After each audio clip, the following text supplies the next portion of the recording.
Good evening, class. Today we are discussing about, I hope all are you good, about the very important topic in Indian context, doctrine of privity of contract. अनुबंध की निजता का सिद्धांत आज हम लोग पढ़ेंगे। और जैसे भारतीय संविधान अधिनियम 1872 की श्रृंखलाबद्ध हम लोग सीरीज इस समय जारी किए हुए हैं और टॉपिक बाय टॉपिक हम लोग पढ़ने का प्रयास कर रहे हैं और एक ही कॉन्सेप्ट को जानने और समझने का भी प्रयास निरंतर जारी है। तो आइए हम लोग समझते हैं कि doctrine of privity of contract क्या है। Doctrine of privity of contract वो कॉन्ट्रैक्ट है जो दोनों पक्षों के अनुबंध को अपने हिस्सा पूरे करने के लिए एक दूसरे से किया जाता है या किसी भी अजनबी को या किसी ऐसे व्यक्ति पर दायित्व थोपने की अनुमति नहीं है जो अनुबंध का पक्षकार नहीं है, भले ही उसका अनुबंध उसके लाभ के लिए किया गया हो। मतलब जो व्यक्ति उस समझौते या उस पार्टी में शामिल नहीं है वो उसका दावा नहीं कर सकता है। उसको अनुबंध की निजता का सिद्धांत कहते हैं। आइए समझते हैं। भारतीय संविधान अधिनियम 1872 में संविधा की निजता का सिद्धांत अनुबंध की गोपनीयता भारतीय अनुबंध 1872 का एक महत्वपूर्ण सिद्धांत है जो अनुबंध के पक्षों के संविदात्मक संबंध को निर्दिष्ट करता है, जिसका अर्थ है कि अनुबंध में प्रवेश करने वालों पक्षों के पास अनुबंध को लागू करने या इसकी शर्तों से बंधे रहने का अधिकार क्षेत्र है, चाहे वह मौखिक रूप से या लिखित रूप से सहमत हो। सरल शब्दों में, यदि कोई तीसरा व्यक्ति या तीसरा पक्ष जो समझौते में शामिल नहीं तो वह अनुबंध के लाभों का दावा नहीं कर सकता है और ना ही वह खुद को अनुबंध करने के लिए उत्तरदायित्व बना सकता है। Only parties to the contract can be sue और can be sued by others. यह सिद्धांत भारतीय संविधान अधिनियम 1872 के अंतर्गत महत्वपूर्ण है।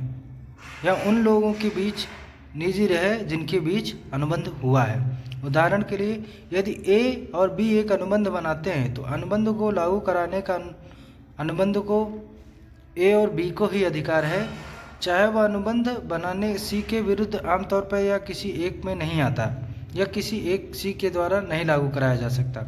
हालांकि गोपनीयता के सिद्धांत में कुछ अपवाद भी हैं। ऐसे अपवाद तीसरे पक्षों को सुनिश्चित करने की क्षमता प्रदान करते हैं जो मामले में अनुबंधों को अनुपालन कराया जाए। कॉन्ट्रैक्ट ड्राफ्टिंग नेगोशिएशन में 4 महीने की सर्टिफिकेशन में अनुबंध की गोपनीयता का सिद्धांत भारतीय अनुबंध अधिनियम 1872 में निजता शब्द को परिभाषित किया गया है, जो धारा 2H में परिभाषित सिद्धांत को जन्म देती है। इसमें 2 पक्ष होंगे।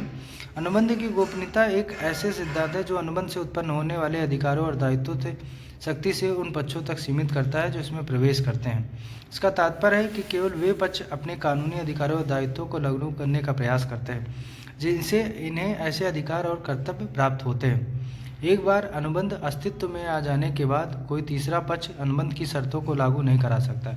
यदि वे अनुबंध के पक्षकार नहीं थे तो किसी तीसरे पक्ष को ऐसा भी समझौता मिल सकता है जो उस तीसरे पक्ष को लाभ पहुंचाता हो, लेकिन उन लाभों का दावा करने के लिए उनके पास कानूनी स्थिति नहीं होती। उदाहरण, यदि ए को कुछ निश्चित धनराशि देने के लिए बी के साथ समझौता करता तो सी तीसरा पक्ष होने के कारण भुगतान को लागू करने के लिए ए बी पर मुकदमा नहीं कर सकता। किसी तीसरे पक्ष को उन संविदात्मक दायित्वों को पूरा करने के लिए दायित्व नहीं ठहराया जा सकता जो ऐसे तीसरे पक्ष द्वारा कवर नहीं किए जाते। वे सुनिश्चित करते हैं कि लोगों या संस्थाओं को उनके समझौतों से अनुचित रूप से नुकसान न हो जिनसे वे सहमत नहीं थे या जिनमें वे शामिल नहीं थे। अनुबंध की गोपनीयता के अनिवार्य तत्व। पहला तो यह जो भी है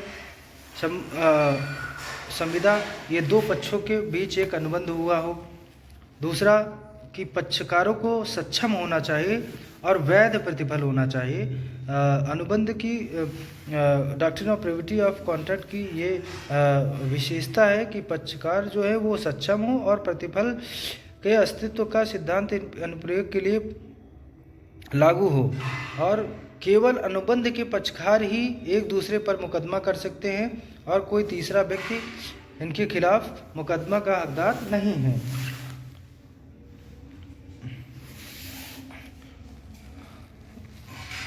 पहला और अनुबंध से संबंधित जो है वो कुछ प्रमुख वाद हैं, जिसमें ट्विडली बनाम एटकिंसन एक प्रमुख अंग्रेजी मामला है। माना गया कि वादी मुकदमा नहीं कर सकता क्योंकि वह अनुबंध के लिए एक अजनबी था और प्रतिफल के लिए भी अजनबी था। अनुबंध की गोपनीयता इस अवधारणा का कि डल्लन न्यूमेटिक टायर कंपनी बनाम सेल्फ्रिज एंड कंपनी के मामले में विश्लेषण किया गया कि गोपनीयता की अवधारणा समान है, केवल अंतर यह है कि भारत एक व्यक्ति जो प्रतिफल से अपरिचित है वह मुकदमा कर सकता है, जबकि इंग्लैंड में ऐसा नहीं कर सकता।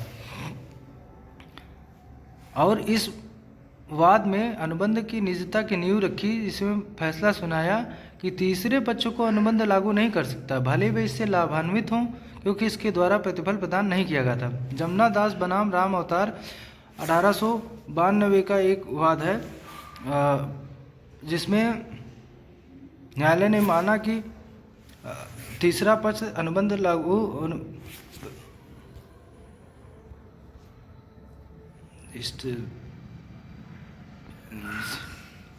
अनुबंध की गोपनीयता के प्रमुख 5 तत्व हैं जो अनुबंध की गोपनीयता के लिए करते हैं, जिसमें से जमुना दास बनाम 1912, MC चाको बनाम त्रवणकुर 1970। भारत के सर्वोच्च न्यायालय ने अनुबंध की निजता के सिद्धांत को दोहराया और कहा कोई अनुबंध किसी तीसरे पक्ष को अधिकार प्रदान नहीं करते हैं या दायित्व नहीं थोप सकते। भारतीय संविधान अधिनियम 1872 की धारा 19 के अंतर्गत दिए गए सामान्य समझौते के बारे में अनुबंध की गोपनीयता के अपवाद ट्रस्टी के अंतर्गत लाभार्थी, यदि कोई अनुबंध किसी तीसरे पक्ष के लाभ के लिए किया जाता है तो ट्रस्ट के अंतर्गत लाभार्थी है और लाभार्थी अनुबंध को लागू कर सकता है। ख्वाजा मोहम्मद खान बनाम हुसैनी बेगम 1910 मामले में विवाह के लिए अनुबंध को लाभार्थी द्वारा लिया गया, या भले ही वह अनुबंध में पक्ष नहीं थे। पारिवारिक व्यवस्था, वे पारिवारिक समझौते मामले यदि तीसरा पक्ष लागू कर सकते हैं। उदाहरण के लिए एक पिता अपने बेटे के साथ समझौता करता है कि वह अपनी ज़मीन का एक टुकड़ा अपने पोते को देगा तो पोता लाभ का दावा कर सकता है। एजेंसी संबंध, एक एजेंट प्रिंसिपल की ओर से किए गए अनुबंध को लागू कर सकता है यदि प्रिंसिपल उसे ऐसा करने के लिए अधिकृत करता है। चौथा है पॉइंट की अभिस्वीकृत या विबंधन, यदि कोई पक्ष अनुबंध के तहत तीसरे पक्ष के अधिकारों या दायित्वों को स्वीकार करता है तो बाद में इससे इनकार नहीं कर सकते हैं और वो आपको फुलफिल करना पड़ेगा। वैधानिक प्राधिकरण के साथ अनुबंध, जब कानून तीसरे पक्ष को कुछ लाभ प्रदान करता है तो वे तीसरे पक्ष अनुबंध को लागू कर सकते हैं। उदाहरण के लिए मोटर वाहन अधिनियम समझौते 1988 के अंतर्गत बीमा अनुबंध तीसरे पक्ष के लाभार्थियों को मुआवजे का दावा करने की अनुमति देता है। विवाह या विवाह पूर्व, विवाह की प्रत्याशा में किए गए समझौते में ऐसा प्रावधान शामिल हो सकता है जो अनुबंध के बाहर के व्यक्तियों जैसे बच्चों या विस्तारित परिवार के सदस्यों को लाभ पहुंचाते हैं। भारतीय न्यायालय की गोपनीयता का सिद्धांत का विकास, भारतीय न्यायालय इस बात पर अलग अलग राय है कि क्या कोई व्यक्ति जो अनुबंध का हिस्सा नहीं उसे लागू कर सकता है। ऐसे मामले दिखाते हैं जो व्यक्ति को अनुबंध का हिस्सा नहीं है और लागू किया जा सकता है। प्रिवी काउंसिल ने भारत में इस नियम को 1922 में जमुना दास बनाम पंडित राम अवतार के मामले में लागू किया। यद्यपि भारतीय न्यायालय अधिकांशतः अनुबंध की निजता ने अंग्रेजी नियम का पालन करते हैं, फिर भी एक दूसरा दृष्टिकोण भी है। दृष्टिकोण नवाब ख्वाजा मोहिउद्दीन खान बनाम नवाब हुसैनी बेगम 1910 के मामले में प्रिवी काउंसिल यह निर्णय करता है कि भारत में खास तौर पर मुसलमानों जैसे समुदायों में जहां नाबालिगों के लिए विवाह अक्सर माता पिता अभिभावकों द्वारा तय किए जाते हैं और सामान्य कानून के नियम को सख्ती से लागू करने के अनुचित परिणाम हो सकते हैं, अनुबंधों से संबंधित समझौते के नियम में अपवादों की आवश्यकता हो सकती है।